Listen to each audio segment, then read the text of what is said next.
De acordo com o 6º relatório do painel intergovernamental sobre mudanças climáticas, o IPCC, a última década foi marcada pelo maior nível de emissões de carbono já registrado pela humanidade. Em 2019, foram despejados 59 gigatoneladas de CO2 equivalente na atmosfera, o que representa 54% a mais do que foi registrado em 1990. Em comparação com 2010, a marca é 12% maior. Mas o que nós temos a ver com isso? Por que esses dados são preocupantes?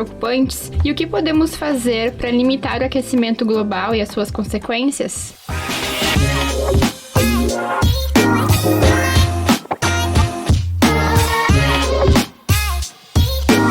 Desenrola aí! Eu sou Natália Richter. E eu sou Pietra Dardi. E o tema do último episódio dessa temporada é sustentabilidade e mudanças climáticas. Para desenrolar esse assunto, convidamos o doutor e professor da Univats, o André Jasper, e o engenheiro ambiental e coordenador do Ecovats, Gustavo Schiffer. Sejam muito bem-vindos ao Desenrola Aí. Oi, Natália. Oi, Pietra. Oi, Gustavo. Olá, meninas. Olá, professor. A gente está disposto a desenrolar esse assunto. Bom, o 6º relatório do IPCC trouxe diversos alertas sobre o futuro do planeta. Quando fala-se no aumento do aquecimento global, um dos destaques da pesquisa, o relatório apresenta que as políticas públicas de clima adotadas no mundo até 2020 levarão a Terra a um aquecimento de 3,2 graus, mais do que o dobro do limite que foi definido no Acordo de Paris até 2030. Mas ele também diz que ainda é possível que o planeta não ultrapasse a marca de 1,5 graus. Podemos começar falando sobre o que é o aquecimento global, o que pode acontecer se não conseguirmos diminuir a emissão de gases e qual a importância desse relatório? Então, o relatório ele é extremamente importante porque ele mostra uma medição detalhada, né, do que vem acontecendo mais precisamente na última década, né, mas ele também demonstra o impacto da espécie humana na emissão de carbono. E para a gente tentar responder aos questionamentos, né, o que é o aquecimento global? Na verdade, a gente tem um planeta que tem uma atmosfera e nessa atmosfera a gente tem gases, né, e esses gases, dentre esses gases, há os gases do efeito estufa, né, que são importantíssimos, inclusive, para o planeta. Tendo em vista que, se não houvesse esses gases, né, o calor que o Sol incide sobre o planeta, ele acabaria se dissipando, né, totalmente. Então, quem mantém o clima estável e agradável o suficiente para que a espécie humana e todas as outras espécies consigam sobreviver são esses gases do efeito estufa. E se sabe que um dos principais componentes, né, e elementos associados a esse efeito estufa é o carbono, né? Então, sob a forma de dióxido de carbono, metano, né? São gases, então, que são chamados de gases de efeito estufa. E esse processo, né, ou esse aquecimento, funciona que nem uma estufa mesmo, por isso, justamente o nome. E aí, o que ele faz? O Sol incide sobre o planeta, os raios se refletem e esses gases mantêm, né, o calor no planeta. E há uma relação direta entre a quantidade de gases do efeito estufa disponíveis, né, a quantidade de carbono na atmosfera e as temperaturas globais.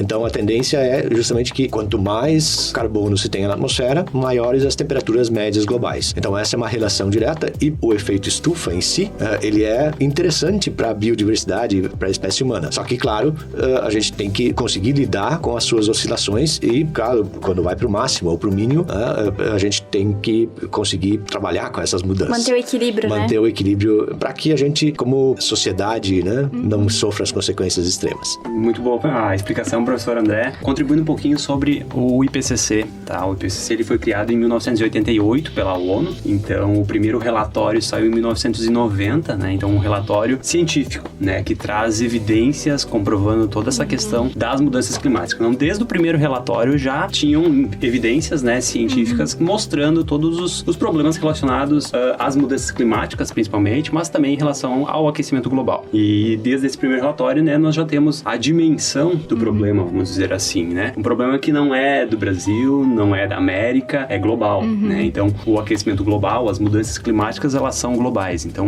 precisamos sim que essas pessoas envolvidas no relatório se manifestem cientificamente para mostrar, né, para o mundo inteiro que as mudanças climáticas, elas estão acontecendo e a gente precisa globalmente ter ações, né? Mostrar resultados e propor medidas para que a gente tenha uma diminuição, principalmente das emissões de gases de efeito estufa, que são uma das consequências diretas aí o aquecimento global. É legal quando tu fala sobre global, que existe então o Acordo de Paris, que foi já feito, e também recentemente teve a COP, e são nesses momentos em que os países se juntam para discutir esse tema, né? Como que melhora isso, como manter esse equilíbrio, o que cada país deve fazer ou não. É que o Acordo de Paris, né, e depois adendos, etc., né, ele tenta estabelecer limites para a emissão de carbono para os países. É claro que aí a gente tem uma relativização, né, relacionada justamente ao fato de que há países que ainda estão em desenvolvimento, né, e outros que já são desenvolvidos. Então, o acordo justamente define essa condição global, né, o quanto o planeta ainda pode emitir de carbono fóssil ou carbono mesmo que de ciclo curto, para que as metas estabelecidas em termos de aquecimento possam ser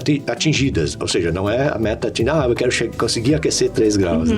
Mas o quanto eu quero reduzir essa emissão no sentido de evitar o aquecimento. Então, esse acordo, ele como diz o Gustavo, né, ele efetivamente considera a questão global, né, porque ele aceita que há países que ainda terão que emitir carbono mais do que outros países, justamente porque eles ainda estão em processo de desenvolvimento, porque também é isso que considera a sustentabilidade, né? Ela não é só do ponto de vista ecológico, né? Então, é necessário que haja uma qualidade de vida adequada para as populações. O desenvolvimento econômico também está envolvido aí no meio. Então, por isso que é um acordo global que tenta justamente fazer com que quem já emitiu muito, emita menos, e quem ainda, não é que a gente tem direito a emitir, né? Mas compreende-se que países em desenvolvimento tendem a emitir mais porque eles precisam de mais recursos. E tudo isso, né, para a gente evitar as consequências das mudanças climáticas, do aquecimento global, a gente sabe, e já pode até sentir, né, a gente sente e a gente escuta muitas notícias do mundo afora de tempestades, inundações, chuvas repentinas, escassez de água, né, então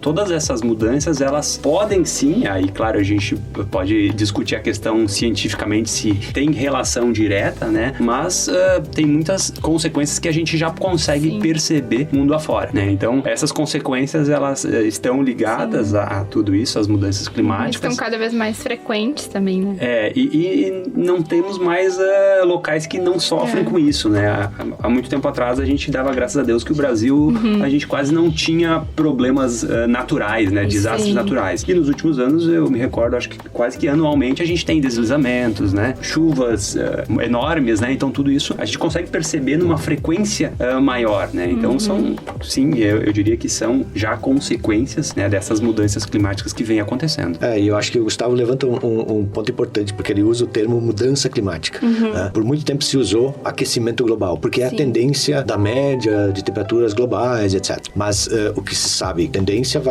global vai ser essa, né? Aquecer a média, né? Mas o que vai acontecer efetivamente são mudanças, né, consideráveis no que a gente hoje considera os climas normais, né? E os extremos efetivamente vão começar a se manifestar de forma mais intensa, né? Frios extremos, calores ou falta de chuva, né? Então nem sempre isso é uma relação, a gente vai pensar, pensa que é só o aquecimento. Não, são mudanças reais no equilíbrio do clima. No equilíbrio ou nas condições que a gente está acostumado praticamente. E também sempre que se fala nisso, se lembra muito daquela visão das geleiras derretendo, porque isso vai acabar afetando, impactando em países que vão parar debaixo da água, né? Em territórios que vão submergir. Também. Pois isso é um dos itens, né? Mas eu não diria que seria o principal item. A gente tem muitas outras consequências que a gente vai sofrer com elas. Vamos sofrer mais, por exemplo, com altas temperaturas, escassez de água, do que daqui a pouco com o nível do mar, né? Então, são mudanças que vêm acontecendo e pra mim, eu imagino que a gente vai sentir no curto, médio prazo, muito mais essa questão do clima, do calor, das chuvas extremas, da escassez de água. Aqui quando se fala em mudanças climáticas, né, as pessoas pensam, quero ver, então, um tsunami. Né?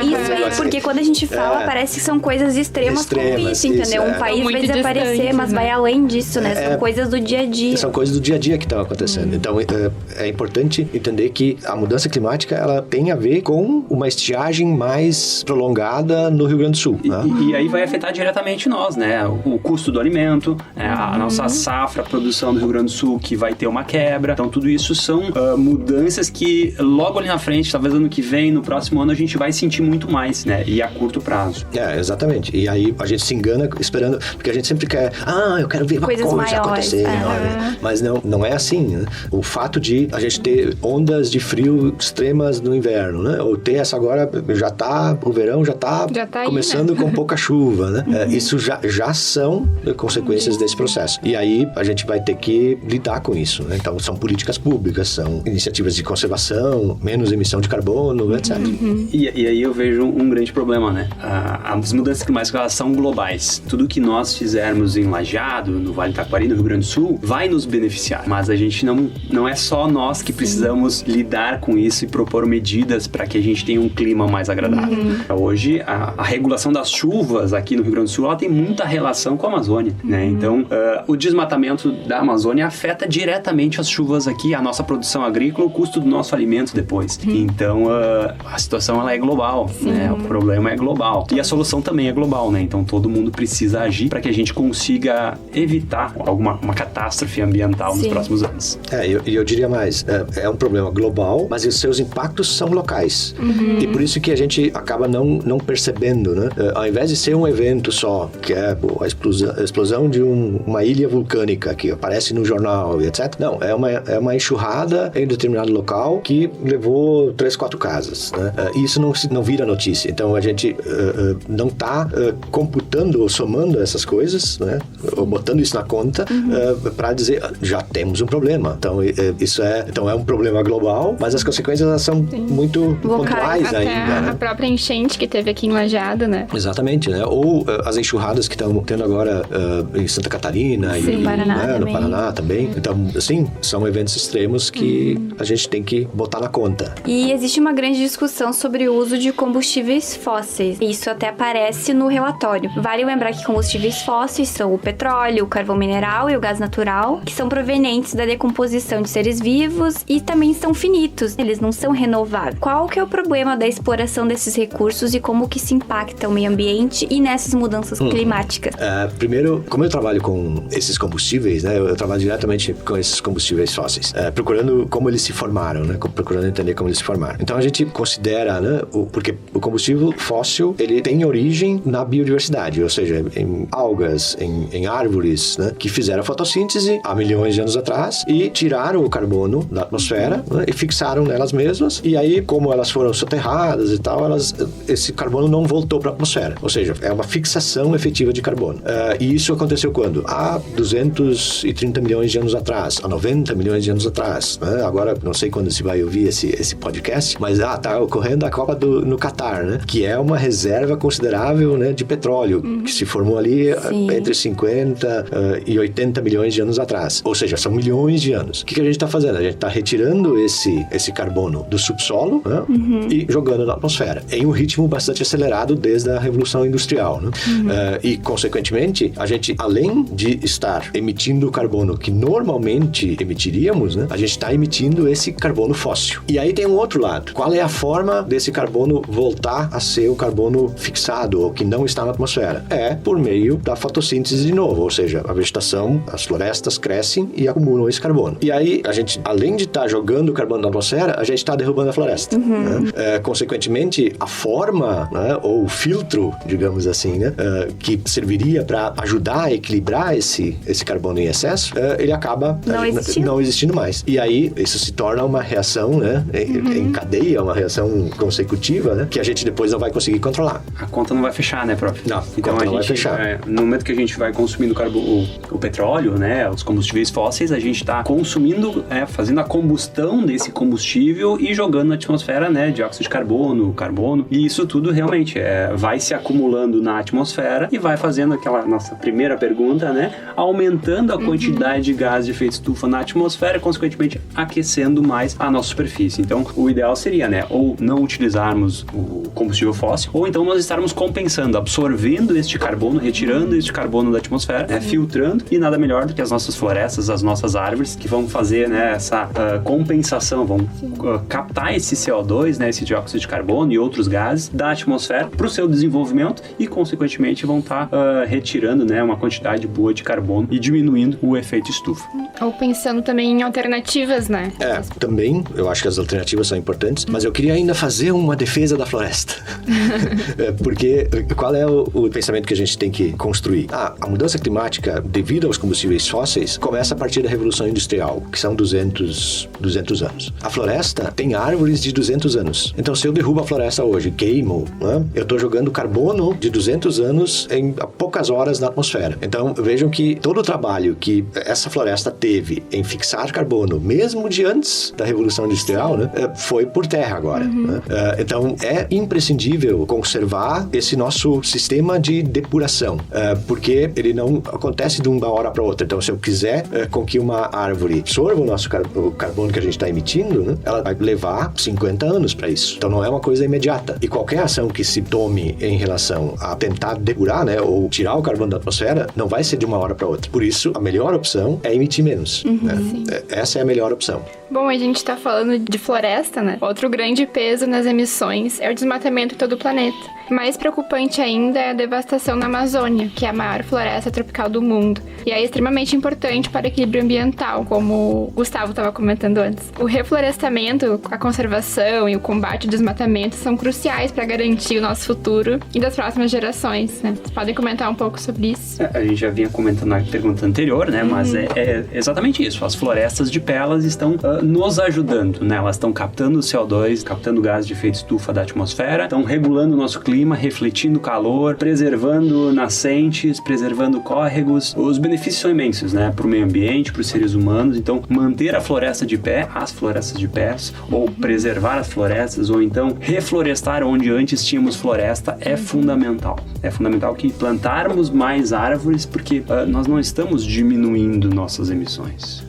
Cada vez mais a gente consome mais energia, cada vez mais a gente precisa de ar-condicionado, de energia elétrica, cada vez mais a gente anda de carro, viaja de avião. Então, todas essas ações, elas estão contribuindo negativamente para as mudanças climáticas. Então, precisamos saber, né, tudo que a gente emite para a gente pensar de que forma que a gente pode, pelo menos, compensar o nosso impacto, o impacto de cada um de nós. Então, manter floresta de pé é uma das alternativas, plantar árvores é uma alternativa. Então, são ações que a gente deve sim diminuir nossas emissões, precisamos tentar, mas o conforto que a gente tem em casa, muitas vezes a gente não quer abrir mão, né? A gente não quer ficar sem ar-condicionado, né? Muitas vezes a gente deixa a TV ligada mais tempo, e o consumo de energia é também uma das formas de emitir carbono, ou emitir gases de efeito estufa na atmosfera. Então, é fundamental diminuirmos nossas emissões, mas manter também floresta de pé, plantar árvores, para que a gente tenha um ambiente mais saudável. E a questão da conservação da floresta, né? Além de ela representar um patrimônio genético, né? A própria importância dos povos originários que ainda estão vinculados à floresta, etc. Ela é um estoque de carbono, né? Então é carbono que não está na atmosfera. E no momento que eu mudo isso, né? Transformo a floresta em, sei lá, uma plantação ou um pastoreio, etc. Eu acabo jogando de volta esse carbono atmosférico. E como eu disse antes, né? Para que isso se recupere novamente, vai levar 10, 15, 20, 30 anos como uma árvore cresce, né? A gente plantar uma árvore em casa, né? Ela demora um tempo para crescer. E esse processo é lento. E não há ainda uma tecnologia, né? Ou um processo confiável que faça isso, né? Ou seja, tirar o carbono da atmosfera de forma eficiente e fixá-lo de forma a permitir que se regule o clima, né? O jeito de fazer isso, a tecnologia de fazer isso, com milhões de anos, né? de evolução envolvida, né? E tecnologia genética envolvida, é a floresta. Então, o simples fato dela estar ali já é uma forma de reduzir efetivamente o carbono que a gente vai jogar na atmosfera. E sim, como diz o Gustavo, né? A gente dizendo, o Brasil, 70% da energia elétrica no Brasil é renovável, é elétrica, né? Porque de transporte, se a gente contar toda a energia, muda um pouquinho essa conta. A gente tem muitas hidrelétricas, etc. Mas sempre que o pessoal em casa entra na bandeira vermelha e tal, significa que está queimando carvão, ou está queimando diesel, que são combustíveis fósseis. Então, desligar a luz, ou colocar o ar-condicionado em modo não gelo total, né? Ou espaços que não estão sendo usados, não deixá-los iluminados, né? São formas da gente reduzir esse consumo. Então, não é óbvio que é econômico A gente sempre discute isso, né, Gustavo? O que é econômico, né, e o que é ambiental. Mas essas iniciativas, né, acabam permitindo que a gente consuma menos combustível fóssil, mesmo estando num país onde a matriz elétrica é basicamente renovável. É interessante isso que tu falou sobre, não existe ainda uma tecnologia que é capaz de fazer isso. Mas às vezes eu tenho a impressão, em alguns momentos, de que se pensa muito mais em uma tecnologia para mudar isso do que em de fato preservar aquilo que a gente tem e que é necessário preservar. Porque esses investimentos, principalmente quando a gente fala em economia, que a economia muitas vezes quer destruir para ganhar mais dinheiro e não em necessariamente preservar o que a gente tem, que manteria esse equilíbrio. Aí a gente viu aquela palavrinha, né? Desenvolvimento sustentável. O que é o desenvolvimento sustentável, né? Muitas pessoas, muitas empresas, elas pensam primeiramente na questão financeira. E não vamos dizer que as pessoas estão erradas, né? Empresas, elas precisam se manter, né? Pagar as suas contas, mas é preciso cuidar da outra parte, da parte sustentável, né? Todas as atividades envolvidas em uma empresa, elas precisam ser atividades que vão dar dinheiro, né? Para o proprietário, para os funcionários que ali estão, mas ambientalmente nós temos que ter essa consciência, né? E aí a gente vai muito, talvez, para o público consumidor daquele produto, daquele serviço, em exigir da empresa que está fabricando seu produto, está entregando um serviço, que a empresa faça a sua parte, né? Contribua com a sustentabilidade. E eu vejo que muitas empresas hoje ainda não estão tão preocupadas com isso, porque o público delas não exige isso. Mas claro, ao mesmo tempo eu vejo que cada vez mais a gente tem nas prateleiras dos supermercados produtos que trazem essa questão mais sustentável, que seja uma embalagem mais sustentável, um produto ou uma empresa que trabalha somente com energias eólicas, solar, né? Então já existe muito mais essa preocupação, mas essa preocupação eu vejo que vai aumentar e está aumentando a cada dia, no sentido que o público consumidor daqueles produtos, daqueles serviços, comecem a exigir mais, ou passem a comprar e adquirir produtos mais sustentáveis. Acho que é fundamental isso para forçar empresas, indústrias a ir muito mais para essa linha sustentável. E pensando na questão da tecnologia, eu tenho tudo para amar a tecnologia, mas eu às vezes não amo tanto, porque a gente ouve muito esse discurso, né? A tecnologia vai resolver. Eu concordo que a tecnologia vai avançar assim demais, né? Há 30 anos atrás, né, quem pensava no smartphone? Então são coisas que vão mudar. Só que, como o Gustavo também já comentou, já reforçamos, né? A mudança climática, ela é uma coisa global, ou seja, a proporção dela, a escala dela é muito, muito além de tudo o que a gente vai conseguir construir tecnologicamente para reduzir o aquecimento global. Em que sentido? Tem um programa não, é uma série da Discovery que é soluções para salvar o planeta, do início dos anos 2000. E aí tem lá, uma das ideias é lançar espelhos no espaço, né, para refletir a luz solar, né, ao invés de deixar ela incidir sobre o planeta. Isso olha, a ideia é legal, né, mas ela é inexecutável, né, porque é muito espelho que vai precisar. Imagina para tapar uma área que nem Lajeado, olha a quantidade de espelhos. Então, é isso que eu quero. O que a gente tem suficientemente grande para isso é a floresta amazônica. Ou são as florestas tropicais, outras florestas. É o gelo da Antártica, né? Então, eu tô falando de coisas, assim, enormes. Que a tecnologia que hoje está no smartphone, eu vou ter que ter trilhões de zilhões de smartphones, né, para poder resolver isso. Então, a minha confiança na tecnologia é grande, mas ela não tem tamanho suficiente. E sem contar que pra gente investir nessa tecnologia, pra criar esses espelhos, por exemplo, até o próprio smartphone, que foi o que tu comentou, vai ser emitido também muito gás carbônico. Vai ser poluído, vai ser tirado de alguns lugares, vai ser desmatado, provavelmente vai ter exploração de minerais e às vezes até de povos, né? Sim, mas eu sempre falo da tecnologia e aí quem trabalha com tecnologia fica bravo comigo, mas eu gosto da tecnologia em outro sentido. Eu acho que ela pode contribuir em outro sentido, que ela já faz. Se a gente tem, por exemplo, tem os smartphones mais antigos e eles consumiam X de energia, mas às vezes uma simples atualização de software faz com que ele reduza o seu consumo de bateria em 20% ou 30%. Teve um aí de uma marca famosa que reduziu em 50% praticamente o consumo de energia da bateria, né? Então aí ela vai nos ajudar a lidar com a questão do aquecimento global. Por quê?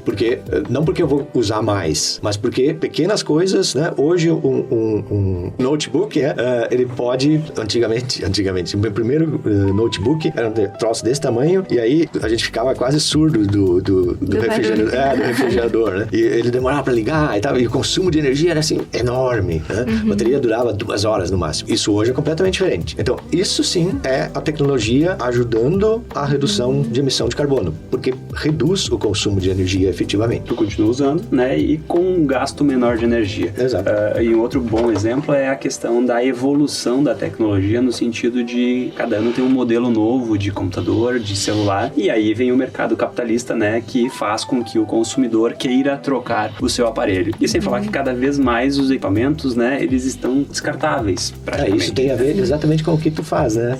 Isso, a parte de resíduos, né? E quando a gente vai ver para produzir um celular, um notebook, tem toda aquela questão de exploração, de minérios, de povos, de energia, para entregar, né, na loja um celular novo, e ano que vem ele já é velho, ele não é mais novo, né? Então é a questão de consumo mesmo, que a gente também precisa botar a mão na consciência, né? Saber até que ponto, qual o impacto que a gente quer ter. E o que a gente faz então para reduzir esse impacto, reduzir o nosso consumo e não gerar tanto resíduo, não consumir tanta energia. Então tudo isso é consciência, né? Consciência do consumidor principalmente. Se tem produtos é porque tem pessoas que compram, né? Então, é óbvio que a gente hoje tem, me ajuda aí, Gustavo, mas é a obsolescência programada, né? Mas eu vejo que no mercado há filosofias diferentes, né? Há aquelas linhas, né, que fazem um produto que dura mais, obviamente é mais caro, mas ele dura mais e voltando ao exemplo dos notebooks, né? Ele vai atualizar, eu posso ficar com ele 5 anos, né? Atualizando o software, etc. Agora tem outros que é para durar 1 ano. Então são até filosofias, né, de mercado. E eu acho que a gente pode ver isso em diversos produtos, né? A grande maioria de produtos hoje a gente tem uma opção mais sustentável no mercado, né? Um equipamento que vai te durar mais, de repente ele vai ser mais caro, né? Aí eu já lembrei da questão aqui da Univates, que a gente substituiu os copos plásticos por copos de papel. Exato. Né? Copos de papel que na época foi uma pesquisa imensa para que a gente buscasse um copo biodegradável que fosse menos impactante ao meio ambiente, mas ele era 4 vezes mais caro, né? Então naquele momento a gente não conseguiu viabilizar de imediato. A gente teve que fazer uma série de ações para reduzir a quantidade de copos a 1/4 para que a gente conseguisse gastar a mesma coisa utilizando um produto mais sustentável, né? Então é importante que as pessoas elas sejam mais conscientes daquilo que elas estão comprando para durar mais, né? Para atender a sua necessidade, mas para que durem mais e não gerem logo em sequência, né? Em seguida um resíduo que vai ser descartado de volta para o meio ambiente. E eu acho, mas eu vejo que muitas vezes se brinca não, mas se usa essa nossa coisa de eu quero uma coisa nova, né? Eu quero uma coisa nova. Então a minha garrafinha ou minha xícara, ela tá velha, não é que tá velha, mas eu vejo ela todo dia, então eu quero ver uma coisa nova. Então o mercado e a indústria, etc, ela lida um pouco com isso também, né? Que a gente muitas vezes não precisa trocar, né? Mas não precisaria, mas o outro é mais brilhante, ou sei lá o quê. E isso acaba também gerando com que a gente tenha sobras que vão ser descartadas, né? Tem que ser descartadas, e aí acaba que a gente produz muito mais resíduo do que deveria, né, Gustavo? Eu no Ecovates, né, aqui na Univates a gente trabalha muito com resíduo, né? Fizemos toda a parte de gerenciamento dos resíduos da universidade e vamos lá, dentro da universidade nós geramos muitos tipos diferentes de resíduos, muita quantidade de resíduos que por vezes a gente consegue reaproveitar, né? Fizemos uma triagem, né, desses resíduos que recebemos para reaproveitar em outros setores, em outros locais, para outros fins, e às vezes até para doações para algumas entidades que também precisam, mas mesmo assim, ainda continuamos descartando, né, destinando resíduos que poderiam, né, ter outros fins. Então é importante a gente tentar, né, medida que a gente compra um produto, a gente usar ele o máximo possível, reaproveitar em outros momentos, em outras situações, para outros fins, para que a gente consiga, né, fazer com que o nosso impacto ambiental seja o menor possível. E uma onda bem grande é o fast fashion, né? Que é aquela demanda de roupas em que se tu vai usar 2 vezes, só vai ser moda esse ano e no ano que vem eu tenho que renovar meu armário. E a indústria da moda ela é uma baita geradora de resíduos e também de emissão de gás de carbono, principalmente. Mas tem a onda contrária, né? Que são os brechós, e, assim, que estão tomando, assim, um espaço interessante. É óbvio que a gente precisa mudar um pouco o pensamento, mas eu sempre uso o exemplo das crianças, né? Eu vou comprar roupa para criança, uma criança recém-nascida, né? Isso dura 2 meses. Isso. Né? Depois não serve mais. Estragou essa roupa? Não estragou. Ela pode ser utilizada por outros, né? Então, nada mais lógico do que passar isso adiante, né? Então, isso o fast fashion é uma tendência, né? Mas também acho que tá surgindo essa outra tendência, né? Que vamos chamar de slow, né? De slow consuming, ou algo assim, né? E a roupa é um outro produto nessa linha do computador mais moderno. Exato. Muitas vezes a gente olha preço, né? Isso. Eu vou comprar, não quero gastar muito, mas eu quero uma roupa nova. Só que aquela roupa nova, baratinha, muitas vezes ela não vai te durar tanto quanto uma roupa que tu gastaria um pouquinho mais, que daqui a pouco te dura 10 anos. Tu usa a mesma camiseta 10 anos, ela tá boa ainda, né? Tenho várias, inclusive. Mas e aí às vezes aquela roupa mais baratinha, tu lava uma vez, ela já dá uma encolhida, ela já desbota, e aí tu já não quer mais usar. Tu usou uma vez, daí o barato saiu caro e ambientalmente tu gerou ali mais um resíduo que vai estar sendo descartado logo ali na frente como um resíduo, né? Então é importante ter essa consciência ambiental em relação a todos os produtos que a gente vai adquirindo ao longo dos anos da vida, para que a gente faça com que geremos menos resíduos, né?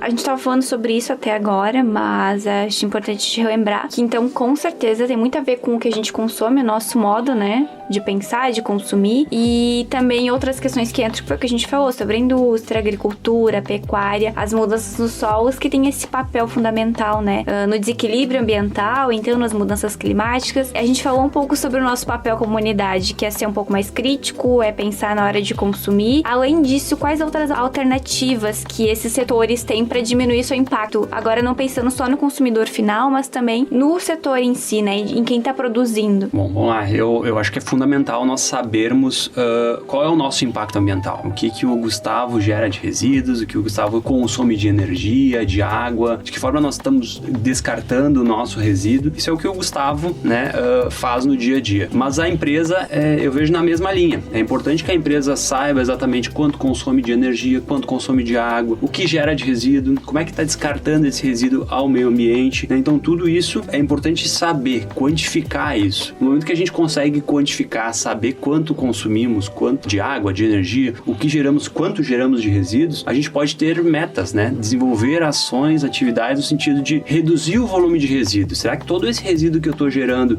eu preciso? Será que daqui a pouco com algumas ações de produção mais limpa a gente não consegue fazer com que o meu produto, a minha matéria-prima, ela seja melhor aproveitada para não gerar tanto resíduo? Então, saber o que se consome, o que se gera dentro da indústria é fundamental para a gente propor ações e metas, né? E depois, claro, aí uma questão mais comercial é usar todas essas ações ambientais que podem ser desenvolvidas dentro das empresas como marketing, né? Hoje temos sim muitos consumidores que enxergam o marketing ambiental, o marketing verde, né, como um diferencial daqueles produtos, né? Então, e buscam no mercado, né, nos serviços, empresas preocupadas com o meio ambiente. Então é importante que a empresa saiba tudo isso, tudo que gera, como ela pode contribuir e desenvolva ações. E depois, com todas essas ações sendo desenvolvidas, divulguem isso, né? Mostrem tudo o que estão fazendo, que pode sim servir como uma propaganda, né, ambientalmente bacana para a empresa. De preferência sem golpe, né? Sem golpe, que acontece muito, né?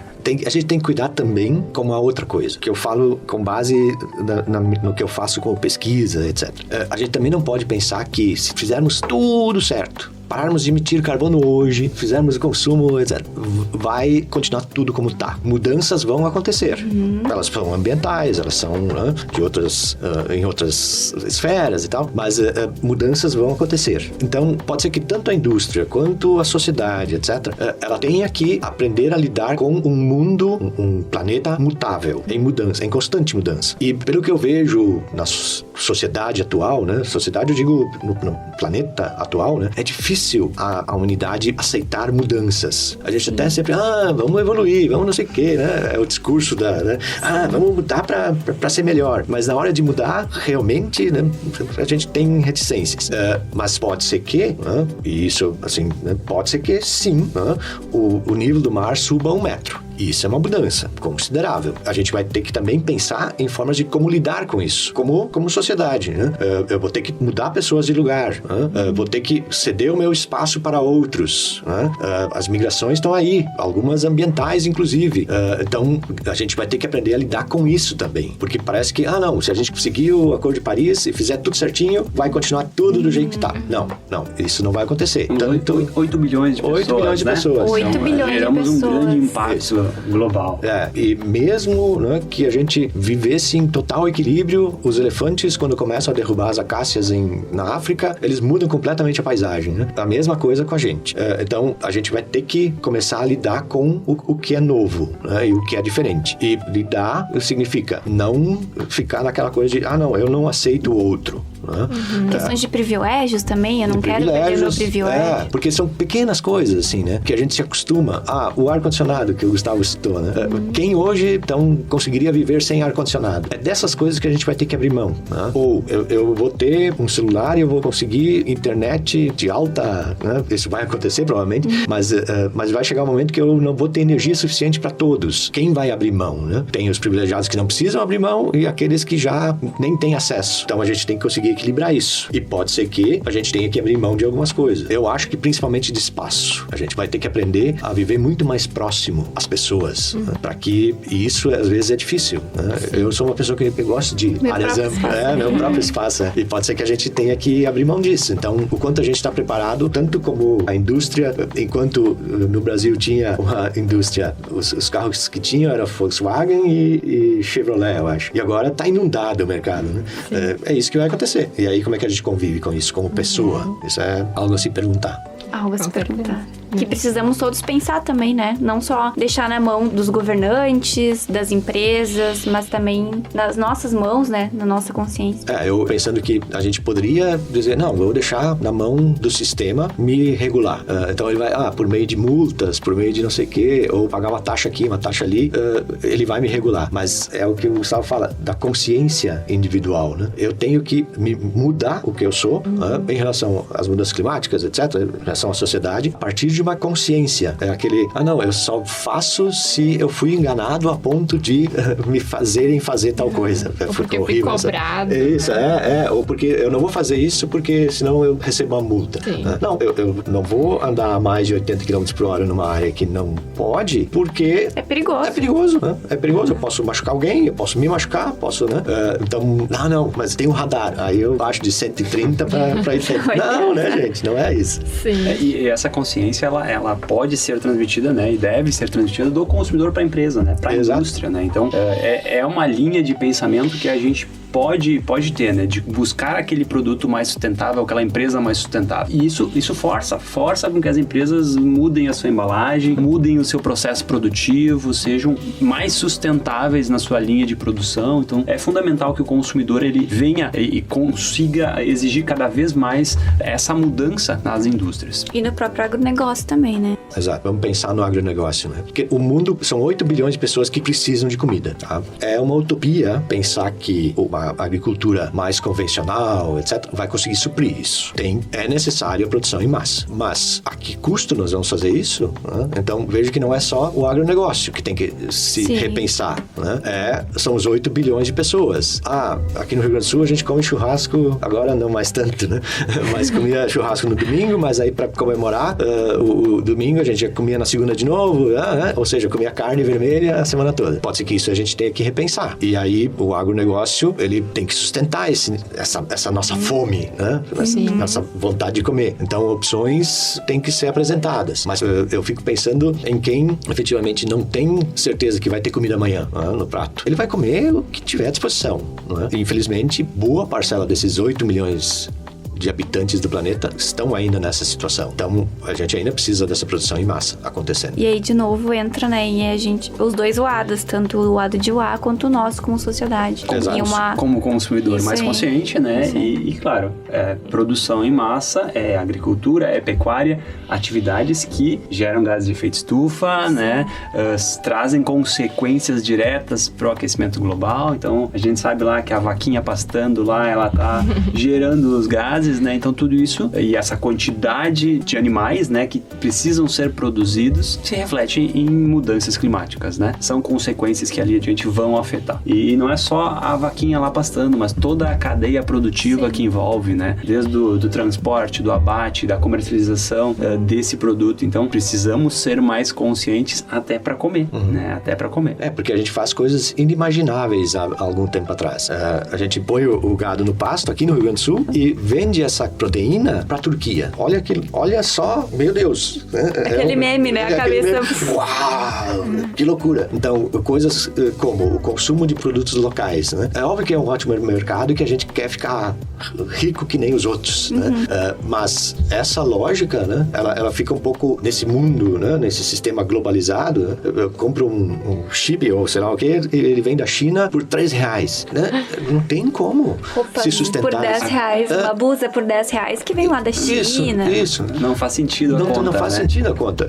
Não tá fechando essa conta. Mas alguém tá pagando a conta, Alguém tá pagando. Ou vai pagar no futuro, né? Nas próximas gerações. Exatamente. Gustavo, tu é coordenador do Ecovates, né? Que é o serviço de gestão de resíduos aqui da Univates. A gente já comentou um pouquinho, mas tu pode explicar mais qual é o papel do Ecovates nesse sistema? Isso. Então, eu sou o coordenador do Ecovates. O Ecovates é o prédio 26 aqui da Univates. A gente fica localizado lá na Bento Rosa, do ladinho do Tecnovates. E o nosso serviço é um serviço de gestão e gerenciamento de resíduos. Então, o que a gente faz? Basicamente, a gente recolhe resíduos em todo o campus da Univates, leva até este espaço e lá a gente tem uma equipe que faz a triagem, né, a separação desses resíduos, né? A gente gera os mais diversos resíduos possíveis aqui na Univates, as mais diversas quantidades. Então, tudo isso precisa ser recolhido, triado, e lá no Ecovates, então, a gente faz essa triagem, a gente quantifica isso, né, ou conta, ou pesa, né, para saber quem gerou, quanto gerou, qual tipo de resíduo que está sendo gerado. A partir daí, a gente faz o acondicionamento desses resíduos, armazena de forma temporária lá no Ecovates, e depois disso, a gente faz a destinação desses resíduos.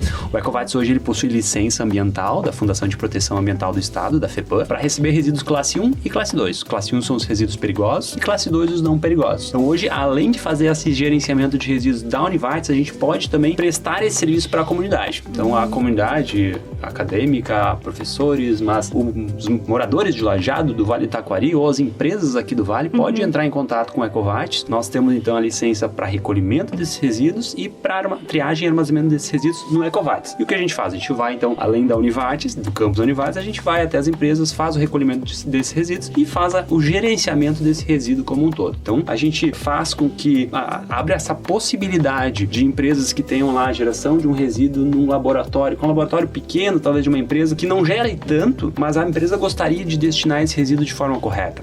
Ela pode contratar o Ecovates, que faz, então, todo esse trabalho licenciado, né, de trazer esse resíduo até aqui, e aí a gente faz a gestão juntamente com o resíduo que a gente já tem aqui. Nós temos diversos laboratórios, então a gente tem já a geração desse tipo de resíduos, por exemplo, e a gente gerencia de forma conjunta esse resíduo. Isso faz com que a gente consiga destinar o resíduo da empresa, da comunidade, da Univates para um local correto, licenciado e um tratamento ambientalmente melhor, e faz com que o volume, né, maior volume, seja mais barato da gente estar destinando. Hoje, muitas vezes, a gente paga mais caro para destinar o transporte do que o tratamento em si. Então, quanto maior a quantidade de determinados resíduos nós tivermos, mais barato vai ficar o custo final do quilo da destinação desse resíduo. Então, é um serviço bem bacana que a gente começou a prestar a partir de 2019 e cada vez mais a gente vê que a comunidade, que as empresas da região, elas procuram o Ecovates. Então, para nós está sendo bem bacana esse reconhecimento, né? E fazendo com que essa gestão como um todo da universidade, desses resíduos, ela fique cada vez mais barata, mais em conta e que a gente consiga fazer destinações ambientalmente melhores para todos esses resíduos.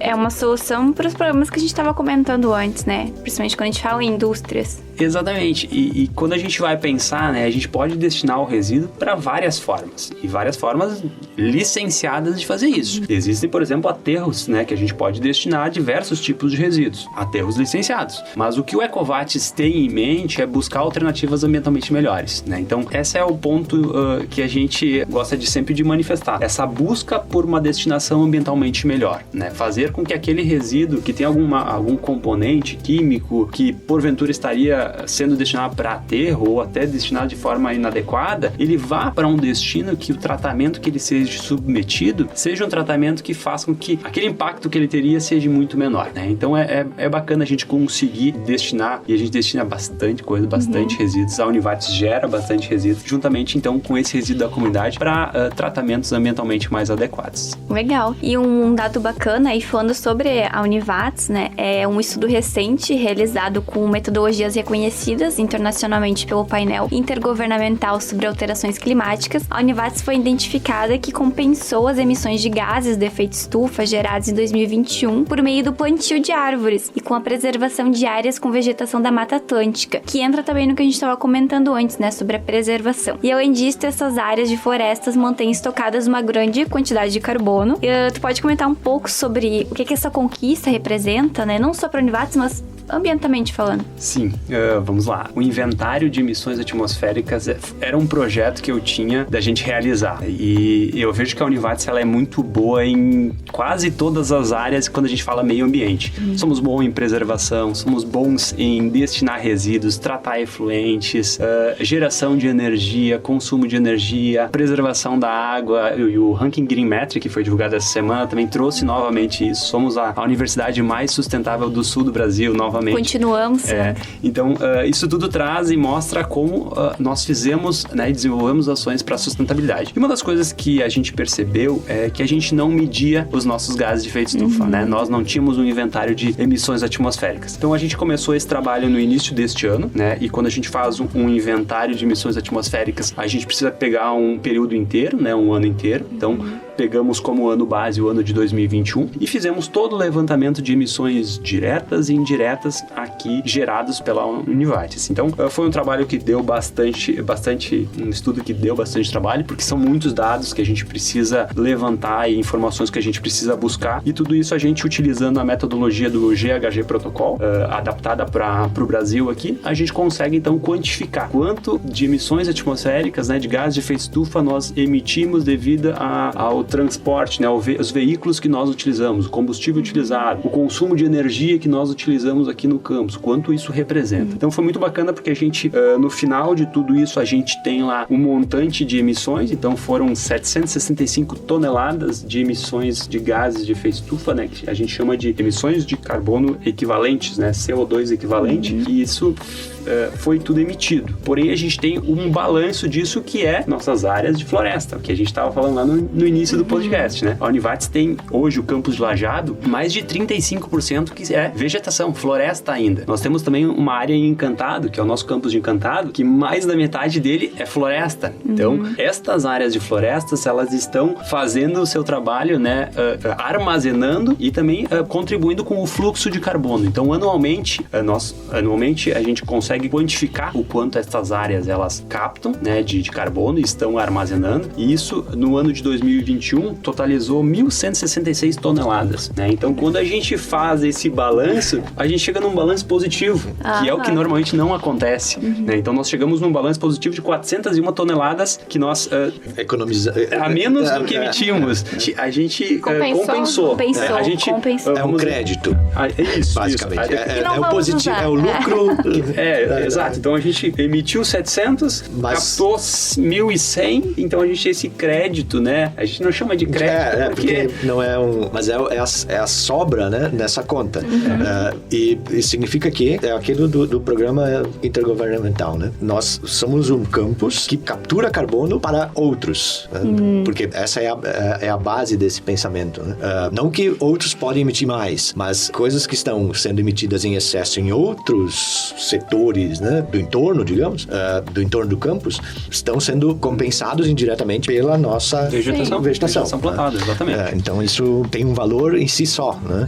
E isso nos deixou muito contentes, né? E reforça aquela questão de manter a floresta de pé, fazer com que as nossas atividades elas possam, né, continuem sendo desenvolvidas, porque a gente sabe que, poxa, a gente preservando, a gente consegue pelo menos neutralizar, né, e captar tudo isso que a gente está emitindo. Então, é um trabalho que iniciou no ano passado, foi feito, eu acredito que anualmente a gente deva fazer a atualização destes dados, e aí aquilo, né, é monitorar, a gente conseguir agora com o inventário saber, poxa, temos um crédito, né? Mas onde é a área que a gente mais emite ainda? A gente sabe hoje que é pelo consumo de energia elétrica. Hoje, 40%, mais de 40%, são 3 escopos, né? Escopo 1, emissões diretas, escopo 2, consumo de energia, e escopo 3 são emissões indiretas por empresas terceiras que utilizam o campus. Então, essa é a metodologia do programa, né? Então, a gente sabe exatamente quanto cada um dos escopos, né? Cada uma das áreas emite, e a gente sabe que, poxa, se a gente alterar lá a nossa caldeira que nós temos lá no complexo esportivo para aquecer a água da piscina, nós estaremos diminuindo em tantos por cento as nossas emissões. Então, será que essa é uma alternativa interessante para o nosso futuro? Ou precisamos trocar a nossa frota por veículos elétricos, porque esse é o ponto que mais a gente está emitindo? Então, hoje a gente tem esses dados em mãos, e isso é fundamental para a gente conseguir planejar, né, as próximas ações que a gente vai estar realizando, né, para ser um campus ainda mais sustentável. E eu acho que é interessante que quem está nos ouvindo entenda que é o campus que é sustentável, mas na verdade nós somos uma instituição que é comunitária. Então o campus não é de uma pessoa, mas é de todos nós, né?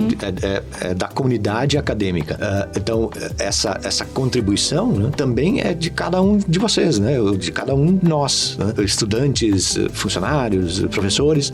Por quê? Porque há um custo em manter essas áreas, né?